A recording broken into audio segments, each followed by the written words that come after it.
All right, good afternoon. Let's get started for today. We've got a lot of folks joining through Zoom, so welcome. Happy Friday. We're now wrapping up the 4th week, so we're just about a month in, really moving along with the quarter. So on Wednesday, I'm sure that most of you were kind of spending a lot of your time wrapping up and working on your small group reflection assignment. For those of you that have not completed that assignment yet, you can use your get out of jail free card if you turn it in up to a week late with no penalty, so by next Wednesday. Otherwise, right, it's -5% for each day it's late, so do make sure to get that in if you haven't already done so. My hope is to turn around grades and feedback to you the latest by next week. You might have noticed if you look through the schedule for this course that there is another assignment coming up that's asking you to reflect on your participation in some of the small group activities that we've been doing. Because of the snow days and cancellations early in the quarter, I am pushing back that due date. I like to give you at least 2 weeks in order to prepare and think through some of the smaller writing assignments. So I'll be posting later today the guidelines for that assignment. We'll talk about it more on Monday, but it will be due for at least 2 weeks. So that gives you some additional time to work on that. And again, gives you a breather as well as to incorporate some of the feedback that I have on your first short writing assignment into this next one.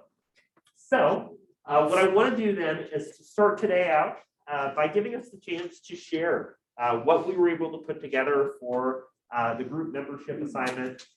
Since this is something you worked on, spent a lot of time developing, thought it would be good to hear from you about what you chose for this project. So specifically, the group that you selected for your assignment, which role in the self-perception inventory you found yourself most closely aligning with for that group.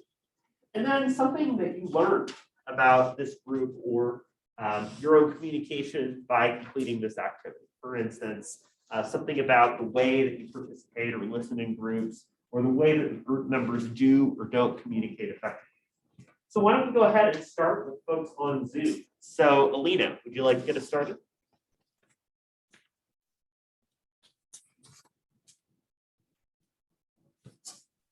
Yeah, did you say we're sharing based on like our project?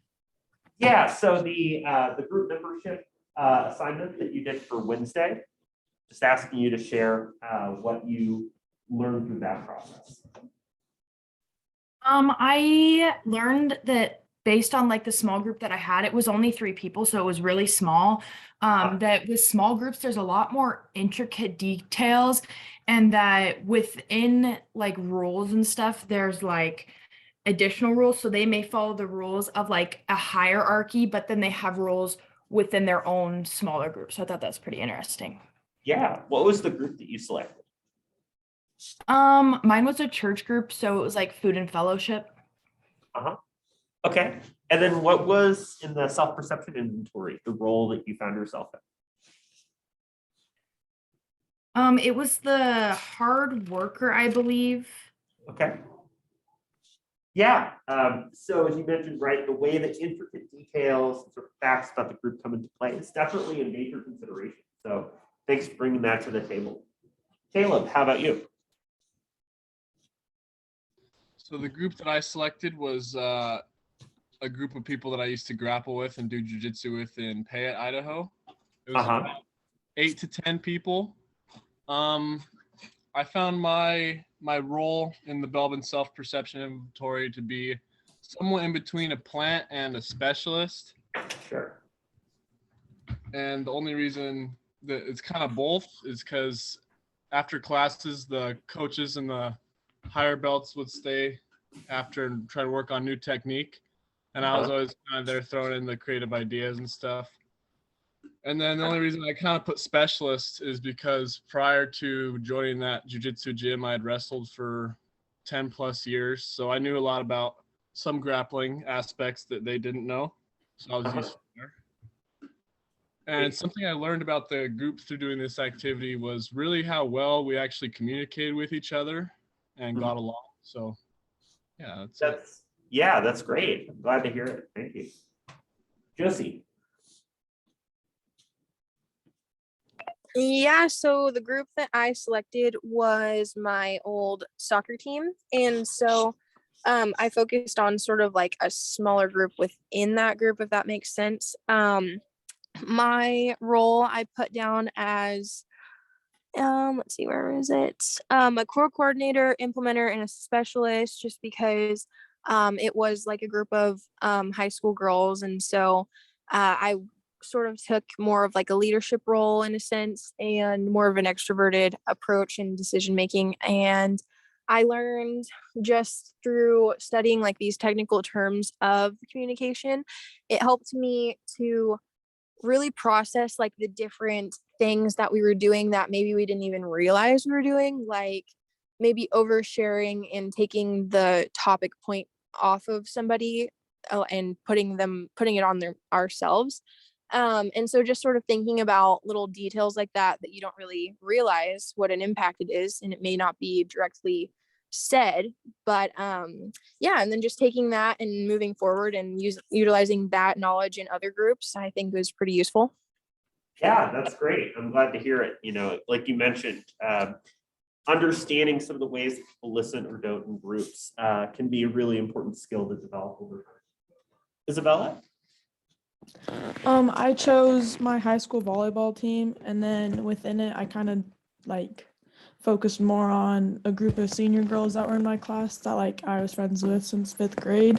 So it was easier to like look at our communication.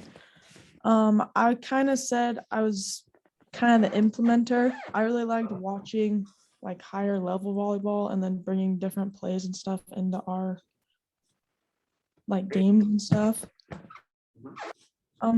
I learned that like looking back, we communicated in a lot of different ways that wasn't just verbal. And sometimes we kind of relied too much on our nonverbal communication, but we need to focus more on our verbal. Great, thank you. And Devin?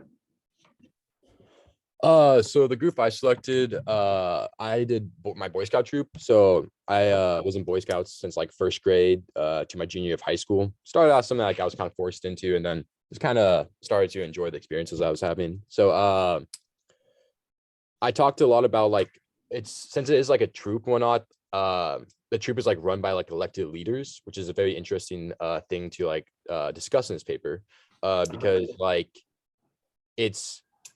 yes, they're elected leaders, but at the same time, I talked about how Belbin's like roles, like how even though people would have like elected leaders and like this person's supposed to make the decision, but there's like some personalities that come forward more to make those kind of decisions, which I talked about in my assignment. But for my roles, I put two. I put co-coordinator and implementer, and a lot of that was just because when elected leaders that did get into the like leader roles that are more introverted and not as decisive, and when making big plans like planning a trip or something, I found myself often in like the shoes of like the person that like is kind of like I kind of lay back until the end, and then when something needs to be made and they're not making a decision, I kind of step in and make that decision for like the better of the troop, you know.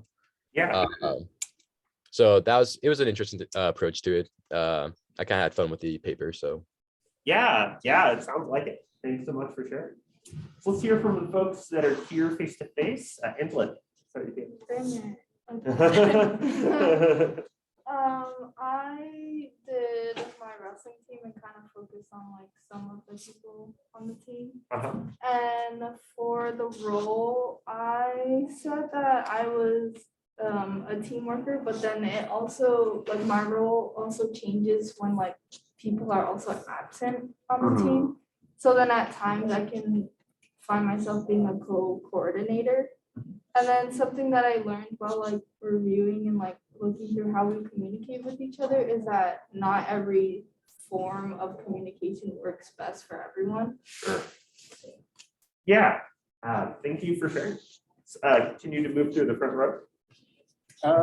I chose my friend group because it was an easy one, and the roles I gave myself was specialist and completer finisher because I would make sure before we went on like our group trips that we had everything we needed and kind of set up to make sure everything was all set. Mhm. And then specialist mostly because I was the guy that would grill when we went out. Sure.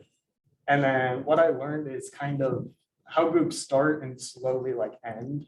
Kind of like, I forget the name of it, but where the group starts and then slowly dissipates towards the end. Yeah, the forming stage at the beginning and then the adjourning stage at the end. Yeah, Yeah.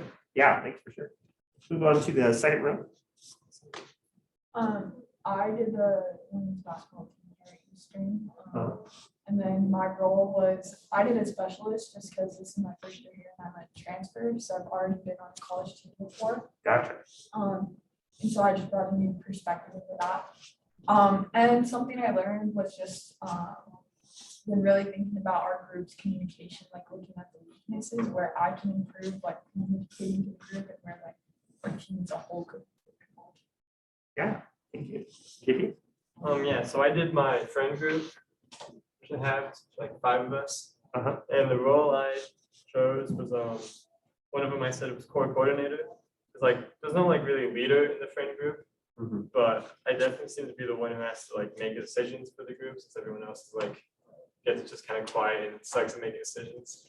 So I usually have to step up and help make decisions and help make other people like delegate them to do stuff. Yeah. We don't normally think about the amount of work that goes into making decisions, like about like where you're gonna go to eat, what are you gonna do over the weekend, that type of stuff. Yeah, for sure. Move on to the back row here. I did sorry. I did my RA group. And I was I chose, but I was like the shaper because it's like they thrive on pressure and they like strive to encourage and overcome obstacles. And I see myself in that position a lot when it comes to like, because in RA group there's like your staff and then there's like the bigger staff for like all the RAs. So when it comes to like being in like the smaller group, I see myself as like the person to like want to overcome obstacles. And then when it comes to like a bigger group, I see myself being like either like a team worker or like an implementer where they can like rely on me to get stuff done. Yeah, that's interesting, right? The way that your responsibilities could change depending on the size of the group and the sort of niche that you might fill depending on this. Right? So I also did the RA group and I chose plant instead though, because I feel like we kind of incorporate a lot of the ones from this perception inventory. And so I felt like plant was the most important because when it comes to general creativity and like working on your toes kind of aspect, you kind of have to do that with a lot of those other categories too sometimes, I feel like. Right. So I felt like plant just kind of like worked the best when you're kind of talking about the overall like aspect, because there's just so many different aspects to being an RA. Sure. That there's just so much going on. You got to constantly be creative or work with a surprise. So yeah, that's a lot of sense. So I chose the 272nd Special Corps, which is a Star Wars military group set in the Clone Wars era. Nice. So my role there is the co-coordinator or the leader, because I was the one who created the group. I had to make the rules, I had to make sure missions go well, I had to create formations, and there's a lot of stuff that went into it. So yeah, I have to make sure. Yeah, that's a really cool example, right? Of working in a group. We had when I was in grad school, we put together a D&D group. It was kind of fun to have group communication dynamics happening in those kinds of settings, because they do for sure. Okay. So I did the track team, like the throws group on the track team. And my role, I said, was like at times I did an implementer because I kind of like initiate the practices and like get us going. And when we get to a meet, I get us checked in and everything. And then I could also be a monitor evaluator, just because our coach has recently got sick, so it's like just kind of like the older kids, make this decisions, but I think that I help quite a bit with the decision making also, so. Yeah. And then something I learned is how flexible like the whole team can be, and just taking on different roles as, Sure. like even from just day to day, like people can play a different role every single day. Yeah, like it's interesting to see the shift in responsibility you mentioned with the coach getting sick, and for like some of the more senior members and students on the team having to work together and take on those kinds of roles for themselves, right? We oftentimes find ourselves in situations where leadership is thrust upon us, right? I really appreciate you all taking the time to share. I thought it was valuable for us to take some time out of today for everybody to share what they've been able to put together for this assignment, because it's interesting to hear your perspectives and ideas. And I also think there's a lot of general things that we can learn through listening to each other on this, right? There were a few general themes that I noticed just really kind of sticking out. One of them being that oftentimes, right, we don't find ourselves in a single role, but especially in groups that are smaller or in groups that juggle a lot, like being an RA, right? You have to really manage a lot of different types of responsibilities over time. And thinking about how things such as the size of the group impact the types of roles that you occupy or need to occupy at any given moment, that's definitely a really important thing.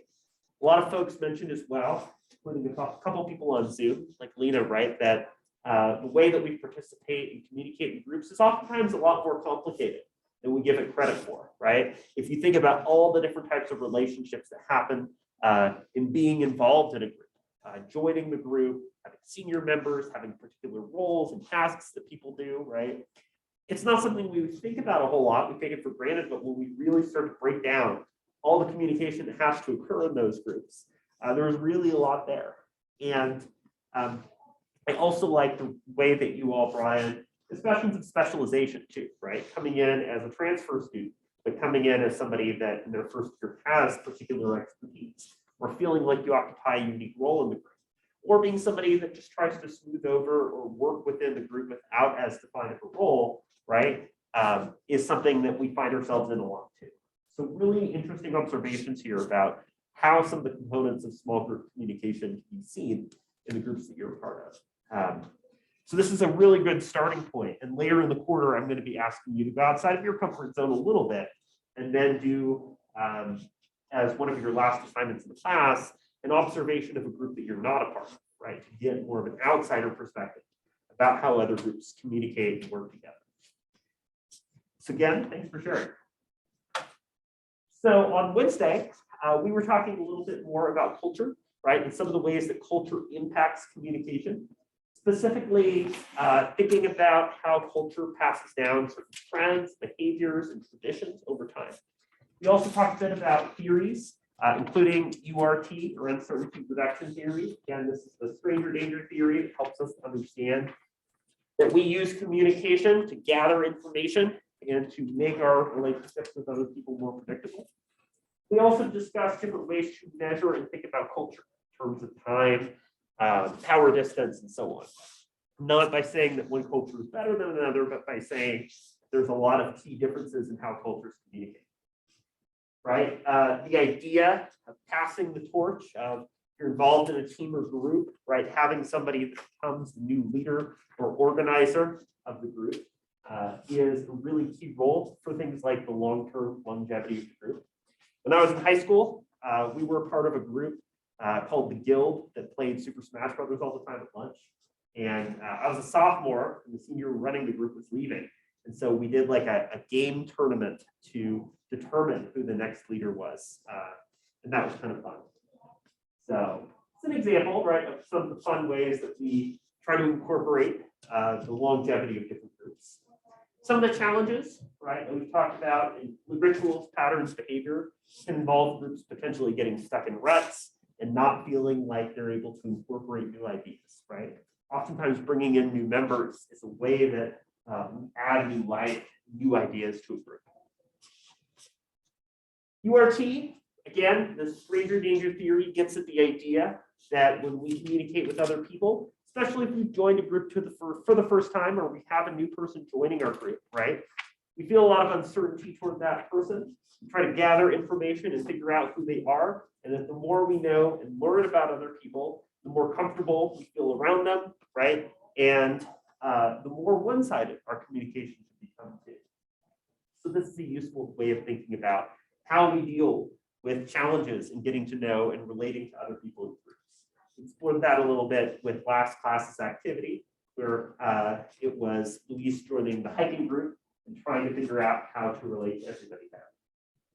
And then we also talked about some of these measures, right? Again, for one example, things such as materialism, do physical objects or items like money, right, matter, or are there greater focuses on things like human connections, is something that we see happen a little bit differently depending on culture too. So important considerations, particularly when people from different cultures and backgrounds are involved in the process. So for this class, we're going to talk a little bit about systems and more of a broader international focus on communication, including a couple current events that things apply to as well. And also some of the major different ways of thinking about group communication, particularly theories X, Y, and Z. We'll talk about those a little bit, then do a group activity that's involved in thinking about and contrasting these approaches. So I think a good way to start out is to discuss what a system is, or what it means to think about a system group communication, right? So as kind of an interesting example, the country of Lebanon, pictured here on the right, is actually a nation whose governmental organizational structure and representation of elected leaders is divided up in terms of religious or spiritual affiliation, right? So you have elected leaders that represent different religions or groups or different parts, right, of the broader population republic in Lebanon for a lot of different reasons. One of them being that there is a diverse set of religious orientations or views that members of the country have, but also that there are major divisions, right, in terms of political, religious, and ethnic differences that might impact how members of the group are able to work together. So it's crucial for a country like Lebanon to allow for diversity in religious or spiritual views to be represented politically, or else there might be members of that group that would feel marginalized and not able to fully participate. There's a lot of other examples of systems or political structures at play, right? One example is that in a lot of European countries, right, including a lot of the British system, is the proportional representation system, where typically somebody in an election would vote for a party. And the party, right, receives a proportional share of the seats based on the amount of votes and percentage that that party has, right? That's a reason why you oftentimes will see parties like the Pirate Party, right, who actually get a very small percentage, actually have seats and representation in British Parliament, right? So the Prime Minister proportional representation system is a way of accounting for a lot of different political parties, right? This isn't a political science class, but interestingly, in more proportional representation systems, right, where there are seats that are allocated based on the percentage of candidates or the percentage the parties receive, there tend to be more parties, right, because each party feels like they have a chance. Whereas in the United States, right, when it comes to elected leaders, we have two major political parties, right, and we have what's known as a winner-take-all system, right, where the candidate running for House, Senate, President, and so on, who receives the majority or the plurality of votes, right, the most votes compared to other candidates, or the most points in the Electoral College, would win the election.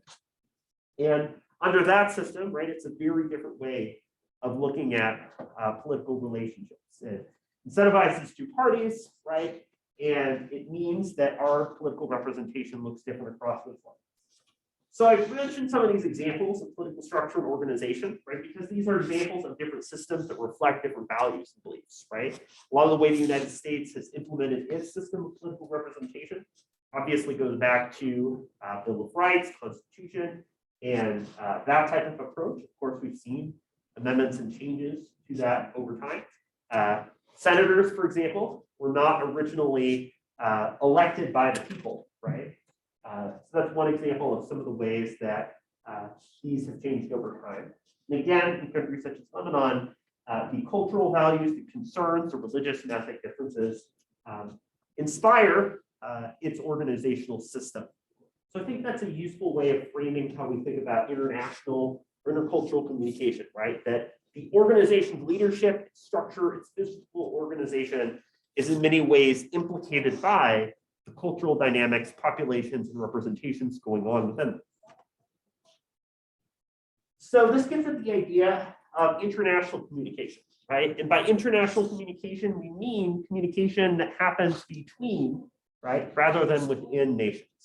So international communication is just about every circumstance intercultural, right? But whereas intercultural communication could refer to people in the same country who have very different cultural backgrounds and experiences, right? International communication is looking at some of the ways that differences and uniqueness in communication are formed by things such as country of origin, right? I'm curious, have very many folks been following or familiar with what's going on right now with Russia? A couple of you, right? So there's international concern and discussion because Russia is sort of posturing for expansion in Eastern Europe, including Ukraine, right? And as a result of that, the Pentagon recently put out a statement where they were condemning the action. It looks like there's escalating tensions, right? There's a call for sort of a nationwide condemnation of Russia's behavior. So we can see examples such as this one as instances in which international communication is happening, right?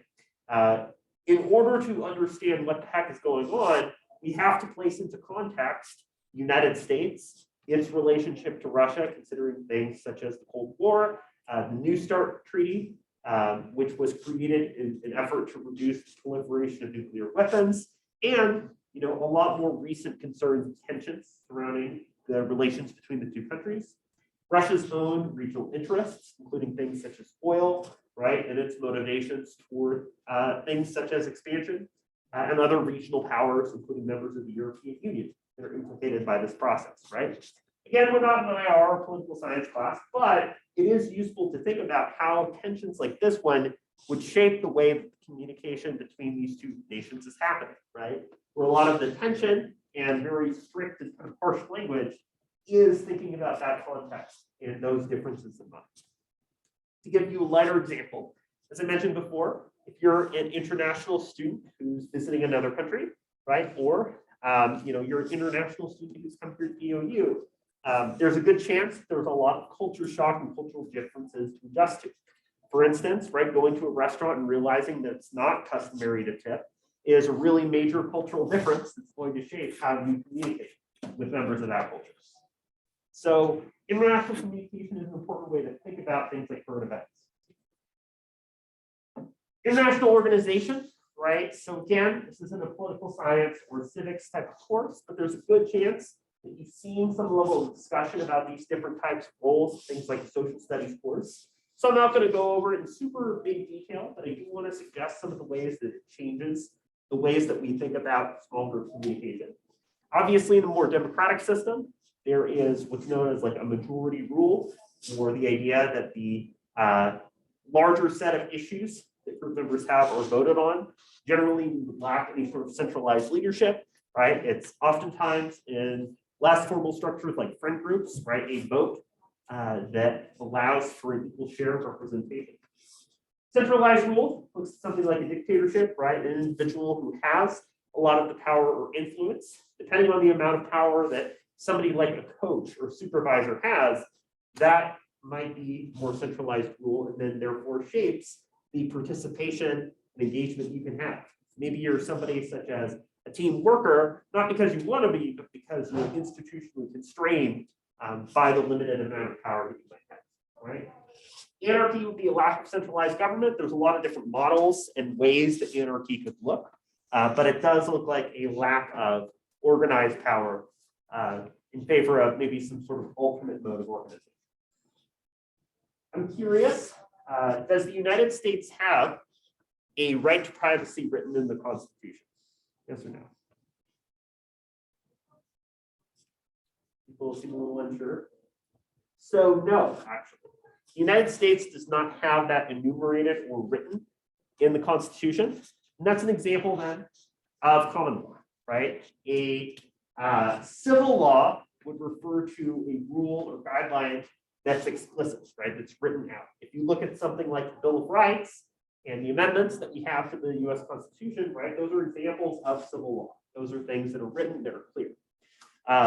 The right to privacy is not something that is actually written as a right, but it's something that justices on the Supreme Court, right, have defined and said that we have, even though it's not written.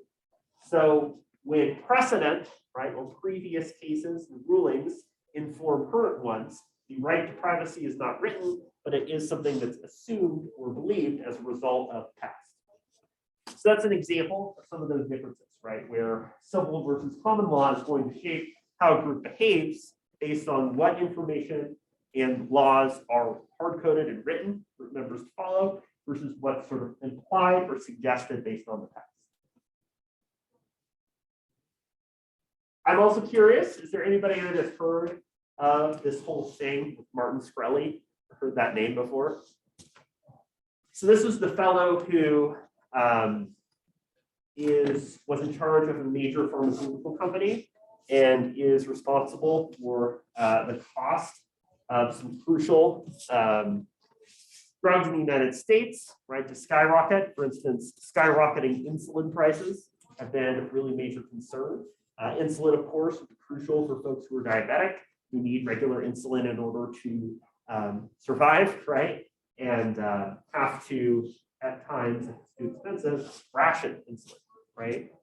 People have died as a result. So this is an example of markets not working, right? Of drug prices getting extremely high and expensive in many ways due to monopolization.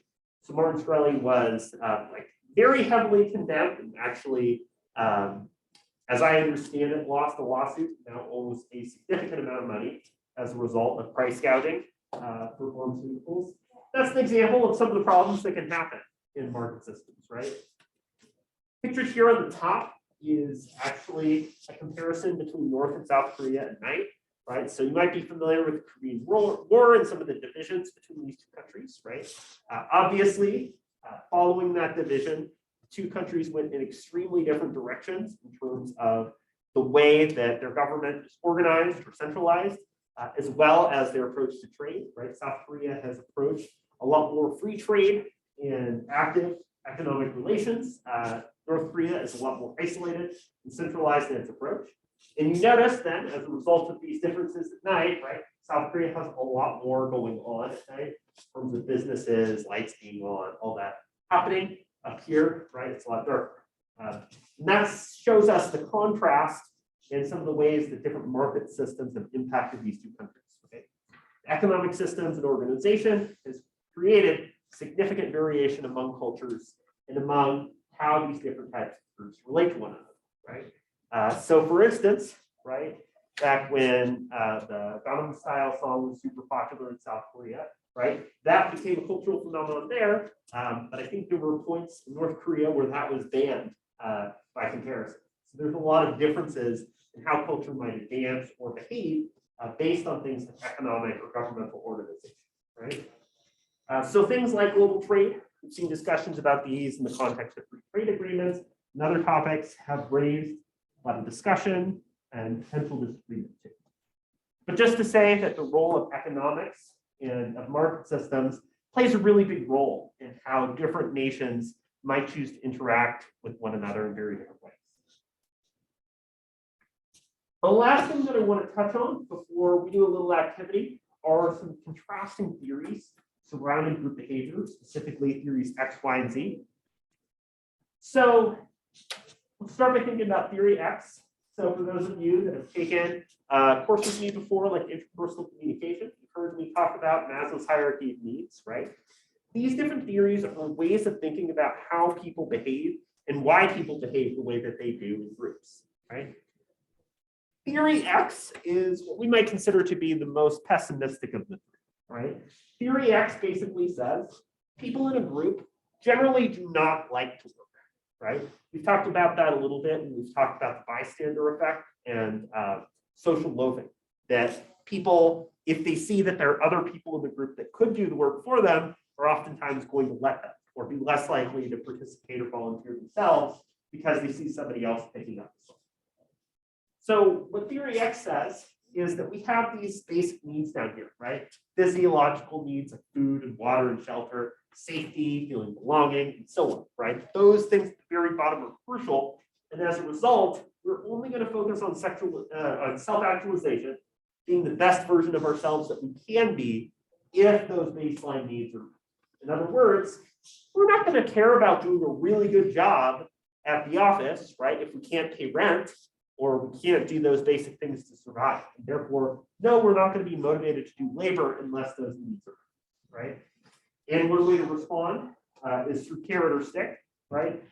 In response, somebody like an employer or leader of a group might say, well, you know, you're not going to get paid until you do this work, which obviously would motivate filling those physiological needs.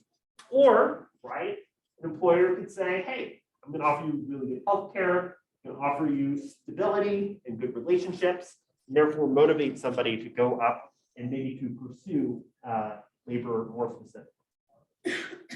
Theory Y, right, is optimist. Theory Y says that no, people inherently want to do a good job when they're working in a group. If you're part of a team, you want to do well, you want to score the goals, you want your team to win. That's the guiding principle, right? Is that people in many ways are independent, they're able to spread their roots and do what they need for themselves, they're ambitious, they're focused on goals, they're able to do self-actualization, to reach those things that are crucial for them on their own. So this is a lot more optimistic, saying again, that when people join and participate in a group, yeah, absolutely, they do want to do a good job contributing and participating in that group. And theory Z is the balance between the two, right? So you can think about theory Z as kind of like if somebody's doing like a high wire act, right? They're on a tightrope, they're balancing between theories X and Y. It also, I think, is fitting because under theory Z, right, people are supporting or lifting each other or holding each other up, as you can see here, right? What theory Z says is kind of a combination.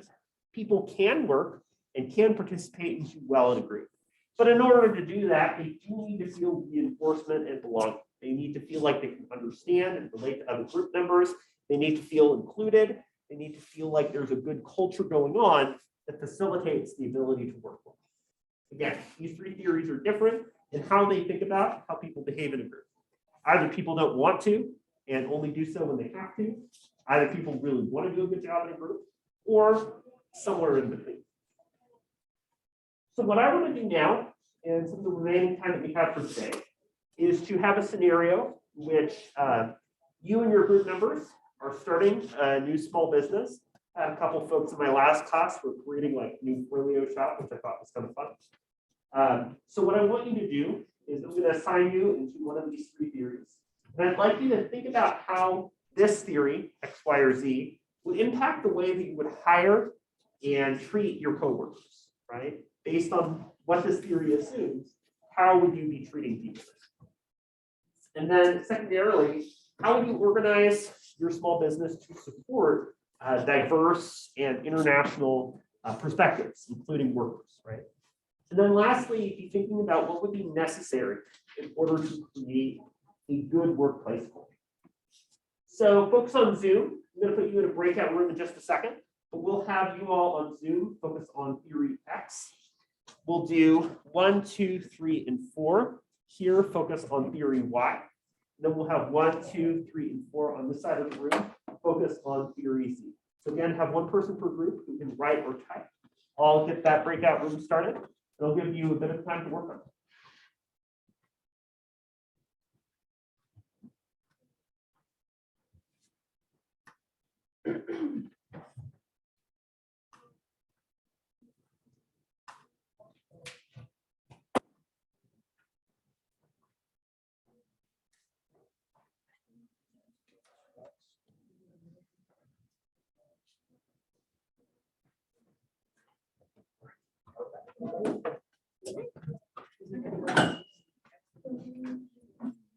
We'll be right back.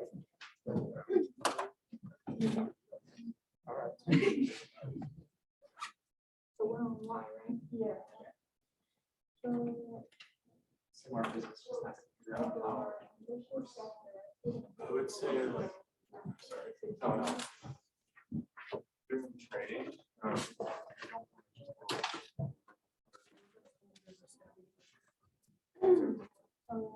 Making sure that you use the task correctly and then like showing like, making sure that they feel that they know they're doing it correctly, like it's not just like show them the task or they do it, just like how they should.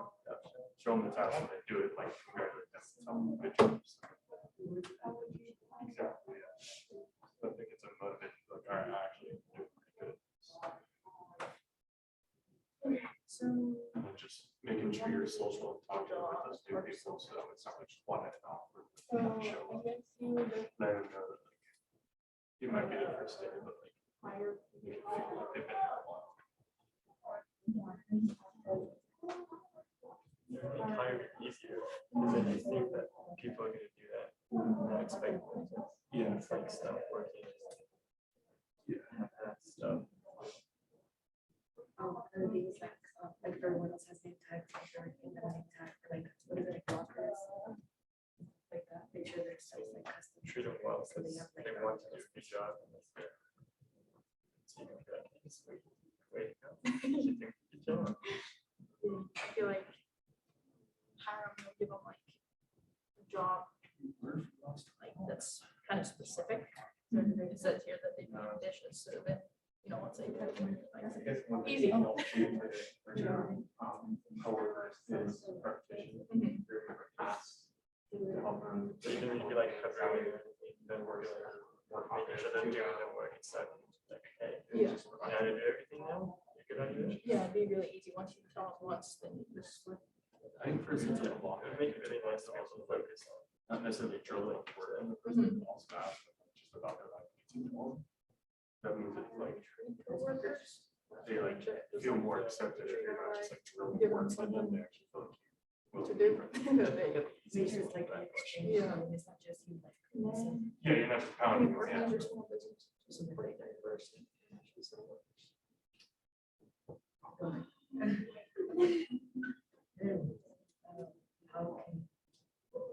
How would you deal with the fires?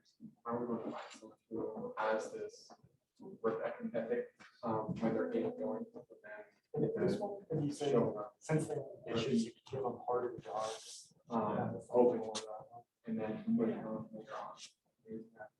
Yeah. I think the high.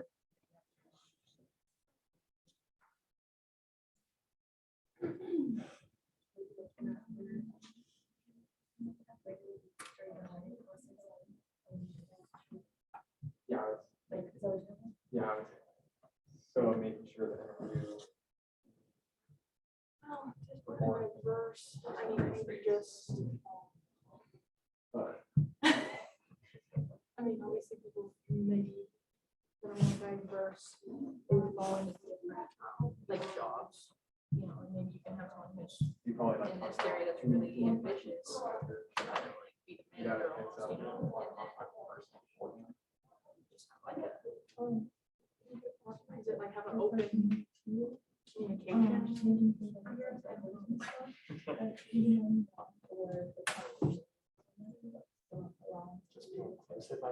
Yeah. Like open-minded. Like, you know, Inclusive. like,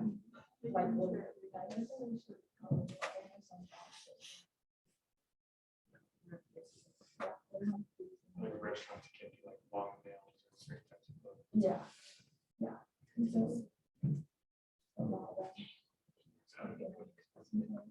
It's a great question. Another diversity, maybe have diversity training.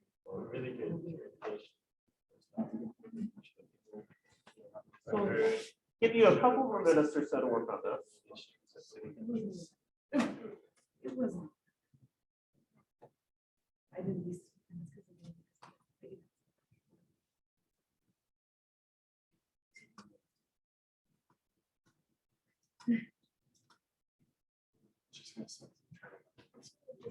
Basically, yeah. Kind of like, what we learned the other day about like specific times, good schedule. Yeah, I think structure, a big thing for number 3 is just communication, that make sure we can schedule. Making sure that people are like schedule, feel comfortable to talk to other people. That's the share information about something I have. That's why. Helps keep in touch with So someone. they Put your feel own place. it changes. Somebody has an issue, they feel comfortable enough to like share it. Usually issues are solved.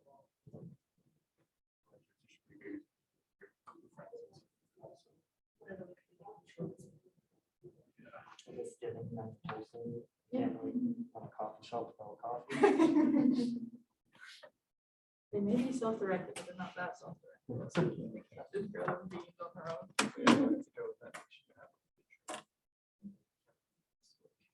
Somewhat personal relationship.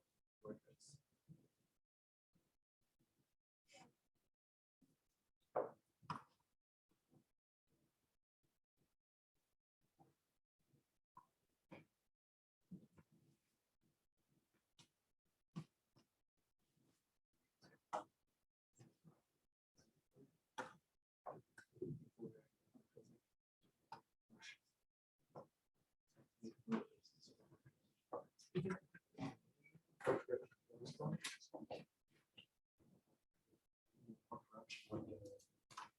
Okay, so let's start by hearing from the Zoom folks.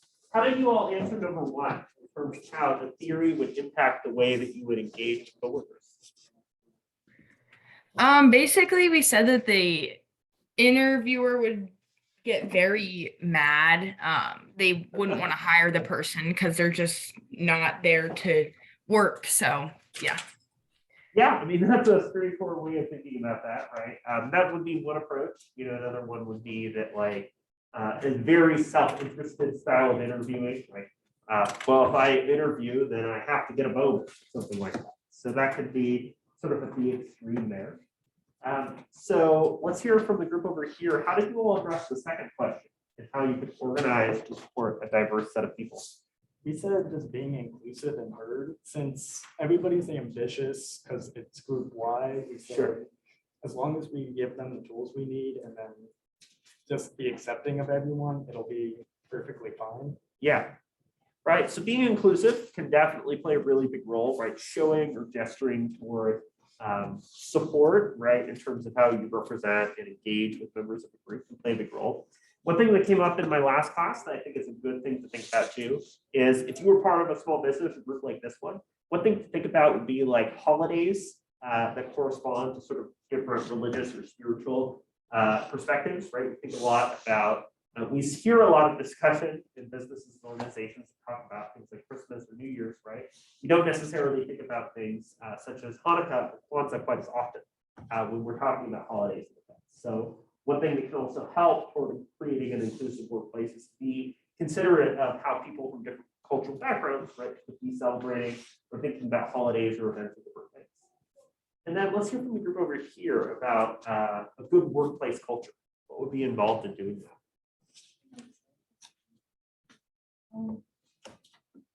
We talked about how to be talkative, understanding, like not just like badging them with questions, but make it be like a mutual thing. Making them comfortable with their work environment and making them feel like they belong, like whether it's a locker or a name tag, or and for like the diversity part, even like when we came in as RAs and stuff, we had diversity training. Yeah. And or just letting the worker express themselves through like hair color, piercings, anything like that. Yeah. The idea of belonging is one that came up in my last class too, right? A lot of organizations, like Eastern Oregon University, right, recently announced that they're renaming an office to, I believe, the Office of Diversity, Inclusion, Equity, and Belonging, right?